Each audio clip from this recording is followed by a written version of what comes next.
Hello students, welcome to BK SPA Chemistry. We will discuss about or study about the chemical reactions, types of chemical reactions. Okay, how many types of chemical reactions? The first one is combination reaction, decomposition reaction, displacement reaction, double displacement reaction, and redox reaction. Okay, so all these chemical reactions we will discuss about, but today we study about only the combination reaction. Okay, तो आइए देखते हैं ये types of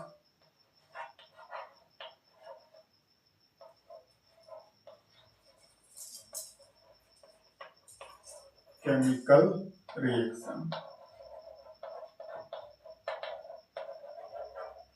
ठीक है, रासायनिक अभिक्रियाओं के प्रकार देखेंगे। सबसे पहला जो है हमारा कॉम्बिनेशन रिएक्शन।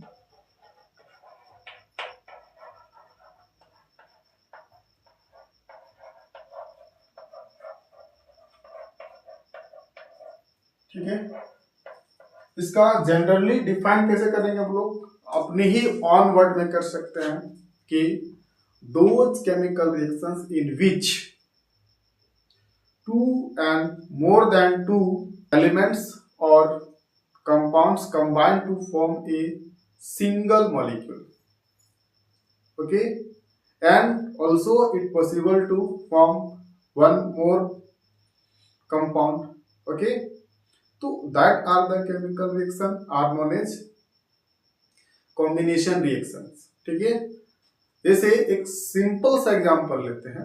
ठीक है, जैसे आप देखते हैं कि कार्बन को ऑक्सीजन के साथ, ठीक है, बर्न करवाया जाता है। ये बर्निंग होती है, इसमें बर्न किया जाता है। ठीक है, ठीक है, और बर्न करता है तो ये क्या बनता है, दैट मीन्स CO2 गैस। हम लोग क्या देखें यहाँ पर, ये दोनों क्या है, रिएक्टेंट है, मतलब दो या दो से अधिक रिएक्टिंग मॉलिक्यूल्स जो है वो आपस में कंबाइन करेंगे और सिंगल मॉलिक्यूल और कंपाउंड का फॉर्मेशन करेगा, या मे भी एक से ज्यादा कंपाउंड का फॉर्मेशन करेगा। तो ऐसे केस में क्या कहेंगे हम लोग, ये जो है कॉम्बिनेशन रिएक्शन है। कॉम्बिनेशन रिएक्शन में हम लोग देखें जो रिएक्शन में भाग ले रहा है, रिएक्शन कर रहा है, उसको क्या कहेंगे, यानी रिएक्टेंट्स कहा जाएगा। ठीक है, तो ये हमारा क्या है, दोनों रिएक्टेंट्स है।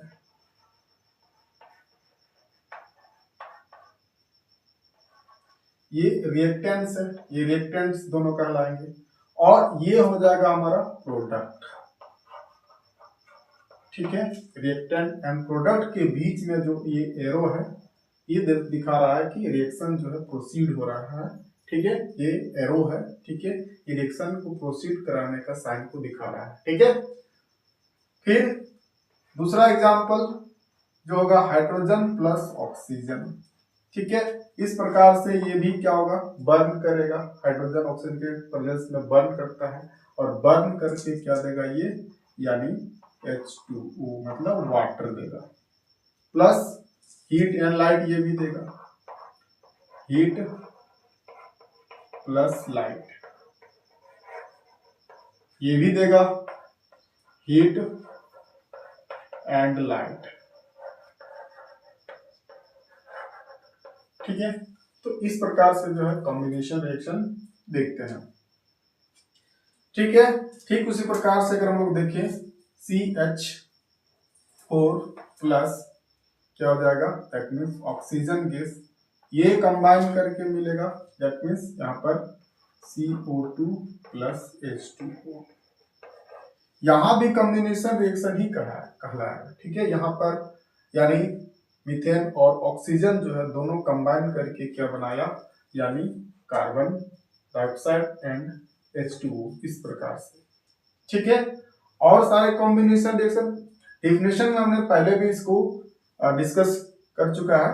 क्या डिस्कस किया इसमें कि ये एक से ज्यादा जो है क्या होगा, यानी रिएक्टिंग मॉलिक्यूल्स कंबाइन करके जो है अदर न्यू प्रोडक्ट्स बनाएंगे। ये एक से एक हो सकता है या एक से ज्यादा भी हो सकता है। ठीक है, ठीक उसी प्रकार से क्या देखने को मिलता है कि कैल्शियम ऑक्साइड में जब हम लोग वाटर, ठीक है, कैल्शियम ऑक्साइड, ठीक है, दैट मीन कैल्शियम ऑक्साइड है, इसको वाटर में डिसॉल्व कर दिया जाता है, यानी कि उसको डुबो दिया जाता है, इमर्स कर दिया जाता है, तो क्या मिलता है, कैल्शियम हाइड्रोक्साइड। ये क्या देख रहे हैं कि दो रिएक्टिंग मॉलिक्यूल्स जो है यानी कंबाइन करके क्या बन रहा है, यहाँ पर सिंगल मॉलिक्यूल्स यानी बन रहा है, यानी कैल्शियम हाइड्रोक्साइड कंपाउंड का मॉलिक्यूल बन रहा है। ओके, तो यहाँ पर हम लोग देखें कि ये कॉम्बिनेशन रिएक्शन जो है किस प्रकार से होता है। हमारे लाइफ में कैसे कॉम्बिनेशन रिएक्शन होता है, जैसे हमने सांस को लिया ऑक्सीजन, ठीक है, और हम जानते हैं कि ब्लड में क्या होता है, ग्लूकोज होता है, ठीक है, यानी जो हमारे भोजन में जो भी उसमें भी भोजन खाते हैं ना, उसमें भी केमिकल रिएक्शन है, ठीक है, दैट मीन जैसे हमने कार्बोहाइड्रेट को खाया, ठीक है, तो पेट में जैसे स्टोमक में गया तो वहाँ HCl हाइड्रोक्लोरिक एसिड क्या होता है, रिलीज होता है, यानी फॉर्म करता है, और वो यानी रिलीज होकर के जो है भोजन को डाइजेस्ट करता है। और जो अनकम्प्लीट डाइजेस्ट भोजन होते हैं फर्दर जो है स्टोमक से आगे निकलता है, ठीक है, जो लीवर के द्वारा जो है बहुत सारे डाइजेस्टिव जूस उसमें रिलीज होते हैं, और डाइजेस्टिव जूस क्या करते हैं उसको यानी कार्बोहाइड्रेट को और छोटे छोटे पार्ट्स में कन्वर्ट कर देते हैं और बना देते हैं ग्लूकोज, ठीक है, ग्लूकोज फिर प्रोटीन को डाइजेस्ट करने वाला होता है, ठीक है, फैट को डाइजेस्ट करने वाला होता है। तो इस प्रकार से अलग अलग जो है केमिकल्स होते हैं, जिसे एंजाइम्स में कहा जाता है। जैसे हम लोग बात करते हैं कि सलाइवा जो लार होता है उसमें क्या होता है, यानी एमाइलेज होता है। एमाइलेज क्या है, एक प्रकार का एंजाइम है, ये भी केमिकल कंपाउंड ही है, ठीक है। हम कह सकते हैं कि everythings that you see around you, okay, yeah, around us, we see around us, that all are the chemical substance. That means what is the chemistry?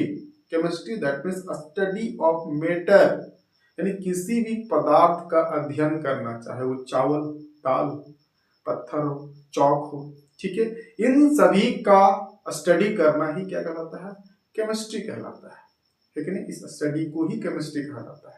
और जिस पदार्थ का यानी स्टडी की जाती है उसको केमिकल्स कहा जाता है, चाहे वो क्यों ना चावल हो।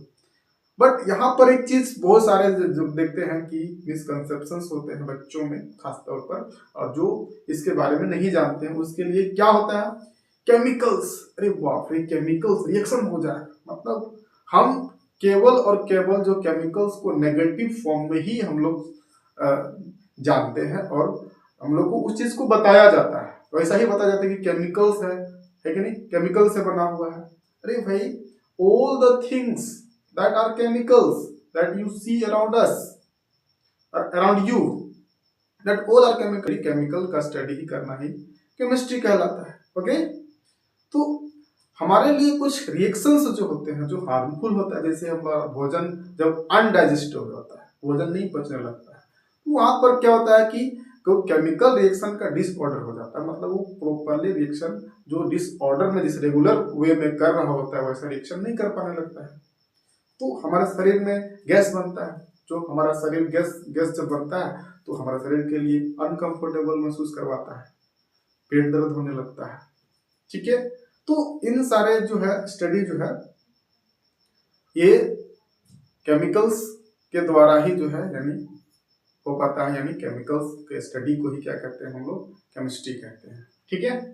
तो जितने भी प्रोसेस हमारे शरीर में होते हैं वो केमिकल्स रिएक्शंस के माध्यम से ही यानी होता है। जैसे हम लोग कह सकते हैं सांस लेते हैं, ऑक्सीजन को लिया, कार्बन डाइऑक्साइड को छोड़ दिया, ये क्या यूं ही कार्बन डाइऑक्साइड छोड़ दिए, हमारे शरीर में कार्बन डाइऑक्साइड बनता है, दैट मीन्स सेल्स में बनते हैं, ठीक है, यानी और सेल्स में बनते हैं, और वो सेलुलर रेस्पिरेशन कहलाता है। बायो में इस ये टर्म जो है सेलुलर रेस्पिरेशन, ये बायोलॉजिकल टर्म है, बट इसको केमिस्ट्री में कैसे हम लोग इसको जानेंगे, क्योंकि हम लोग देखते हैं कि ग्लूकोज जो है हमारे कोशिका यानी सेल्स में माइटोकॉन्ड्रिया पाया जाता है, ठीक है, और माइटोकॉन्ड्रिया में जाकर के क्या होता है, यानी ग्लूकोज और ऑक्सीजन जाकर के कंबाइन करता है, और कंबाइन करके वाटर एंड कार्बन डाइऑक्साइड का फॉर्मेशन होता है।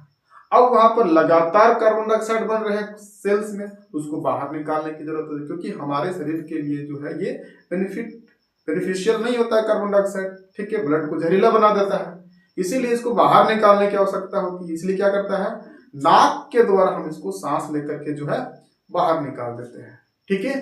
तो ये जो सारे प्रोसेस जो है क्या है, एक केमिकल रिएक्शन है, ओके। तो हम लोग कह सकते हैं कि ग्लूकोज, दैट मीन्स ग्लूकोज जो है C6H2LO6 ये ऑक्सीजन से जाकर के कंबाइन करता है और कंबाइन करके क्या देता है, CO2 प्लस H2O बनाता है और प्लस में एनर्जी मिलता है। और यही एनर्जी जो है हमारे शरीर को वर्क कराता है, ठीक है। ये एनर्जी के द्वारा हमारा शरीर हीट भी होता है, प्लस हम इसका प्रयोग अपने कार्य में यानी डेली वर्क में करते हैं, जैसे चलना फिरना बोलना पढ़ना, ठीक है। All the physical and mental work are proceed by the energy and energy that energy produced by the glucose and oxygen reaction, okay, and this form carbon dioxide and water, okay। तो ये क्या है, यहाँ energy release हो रहा है, that means exothermic reaction. तो यहाँ पर भी हीट एनर्जी रिलीज हो रहा है, यहाँ भी हीट एनर्जी रिलीज हो रहा है। हम लोग क्या देख रहे हैं कि यहाँ भी हीट एनर्जी प्लस में हीट एनर्जी, यहाँ भी हीट एनर्जी जो है प्रोड्यूस हो रहा है। तो हम लोग बेसिकली क्या देख रहे हैं कि जितने भी कॉम्बिनेशन रिएक्शन है, all the combination reactions that shows that the exothermic reaction, ठीक है। एक्सोथर्मिक रिएक्शन क्या होता है, वैसे रिएक्शन जिसमें क्या होगा, हीट रिलीज होगा, ठीक है।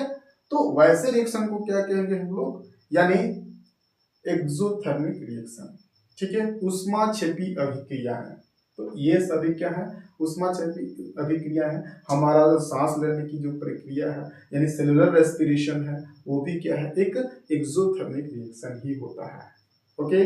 Thank you. आई होप आपको बहुत ही अच्छा से क्लियर हो गया होगा कि किस प्रकार से हमारे शरीर में जो है केमिकल रिएक्शंस होते हैं, कौन से रिएक्शन होते हैं और किस प्रकार से हमें एनर्जी मिलता है और कॉम्बिनेशन रिएक्शन क्या है, okay. Thank you for watching this video and like and subscribe अवश्य करें और कमेंट भी करें, ओके। Thank you.